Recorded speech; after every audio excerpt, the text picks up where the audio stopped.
آج کے زمانے میں بھیک مانگنے والا جو فقیر ہے وہ بھی جو ہے پراپرٹی کا مالک ہے. آپ اسے معمولی نہ سمجھو، باقاعدہ بینک ہولڈر ہے، وہ اکاؤنٹ ہولڈر ہے، وہ فقیر. آج کا جو فقیر ہے فقیر نہیں، انہیں ہمیں فقیر اس کے سامنے.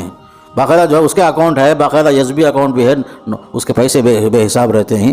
بلکہ بعض فقراء ایسے بھی ہیں پورے دن لوٹنے کے بعد لوگوں سے بھیک منگا کر اس کے بعد سود پر انٹرسٹ پر لوگوں کو قرضاں دیتے ہیں. ایسے فقیراں بھی ہیں ہمارے ماحول میں. بھیک مانگنا عادت ہو گئی ہے لوگوں میں، خاص کر ہمارے ماحول میں بتا رہا ہوں. جمعے کے دن 12 بجے ہم لوگ نماز کی تیاری میں رہتے ہیں، نماز آنے کے واسطے. عورتوں کے عورتیں، بچوں کے بچے آ جاتے ہیں بھیک مانگنے کے واسطے. یہ سب کیا ہیں؟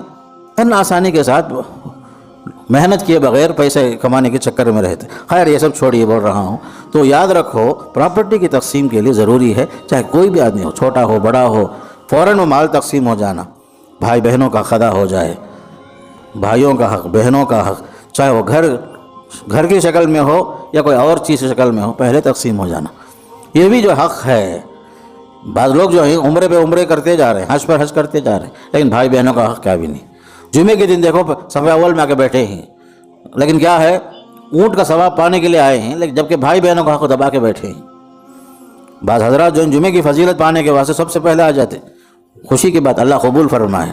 لیکن کیا ہے، عملی زندگی میں بھائی بہنوں کا حق جو ہے سب یہاں سے وہاں تک ہڑپ کر لیے. پوچھے تو غصے میں آ جاتے، لڑائی کی نوبت آ جاتی، رشتے ٹوٹ جاتے. اس کے واسطے جو بہنیں بیچاری جو ہے زبان بند کر لیتی، کب دے تاکہ دے دے چھوڑو، ایسا بول کر. ایسا ہوتا ہے معاشرے میں، یہ سب چیز غلط ہے. توبے کے اندر یہ بھی اہم شرط ہے، آپ حقوق جو پہلے ادا کریں، آپ بھائیوں کا حق، بہنوں کا حق، رشتہ داروں کا حق.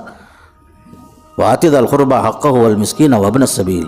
اللہ کا فرمان ہے حقداروں کا حق ادا کرو، مسکینوں کا، فقیروں کا، مسکینوں کا، رشتہ داروں کا، سب حق ادا کرنا.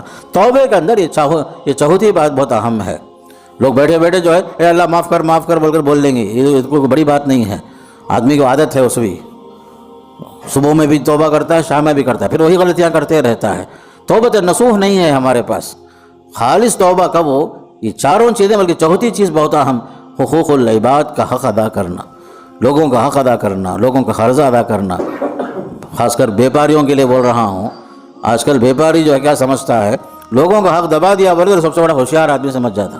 پارٹنر ہے، پارٹنر کا حق دبا دیا، پارٹنر کو جو ہے جہاں تک ہو سکے غلط حساب بتا کر کے حسابات ختم اور پورے مال پر قابض ہو جانا. یہ جو ہے بہت زیادہ ہوشیاری کی بات سمجھ جاتے لوگ. غلط بات ہے. پائی کا حساب اللہ کے پاس ہوگا، یاد رکھو.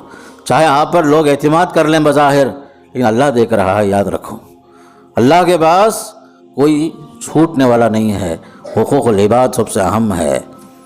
حدیث میں آتا ہے کہ ایک شہید کے سارے گناہ معاف ہو جاتے ہیں سوائے قرض کے. شہید کے سارے گناہ معاف ہو جاتے ہیں الا الدین، فرمایا، مگر قرض کے. بعض جنازے آتے تھے، پیارے نبی صلی اللہ علیہ وسلم جو ہے پوچھتے، باقاعدہ سوال کرتے، کیا بھائی اس کا کہتے قرضہ ہیں کیا؟ جب بولتے صحابہ ہاں قرض ہے یا رسول اللہ، تو بولتے صلو علی صاحبکم، میں تو نہیں پڑھا تھا بھائی، آپ لوگ اپنے ساتھی کی نماز پڑھ لو، میں تو نہیں پڑھا تھا. اتنے میں ایسا ہی ہوا ایک واقعہ، ایک صحابی اٹھے، بولے یا رسول اللہ اس کا قرض میرے اوپر ہے، میں ذمہ لیتا ہوں. بولے پھر آپ نے آگے چل کر کے ان کی نماز جنازہ پڑھائی. یہ ہے حقیقت ہے. شہید کی شہادت اپنی جگہ میں، تن من دھن کی ساری قربانیاں اپنی جگہ میں، لیکن حقوق العباد باقی رہا، اس کی مغفرت نہیں ہو رہی ہے.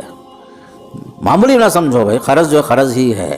لوگوں سے لینا آسان ہے لوگوں کے پاس، لیکن دینے کے لیے پہلے سے ارادہ بھی نہیں ہوتا، دل بھی نہیں آتا لوگوں کو. یہ سب غلط ہے.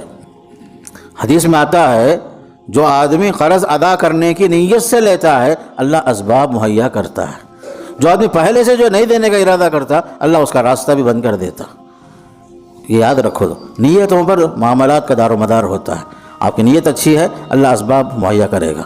اس لیے خصوصاً توبے کے ساتھ یہ یاد رکھو کہ حق ادا کرنا، حقوق العباد اہم چیز ہے.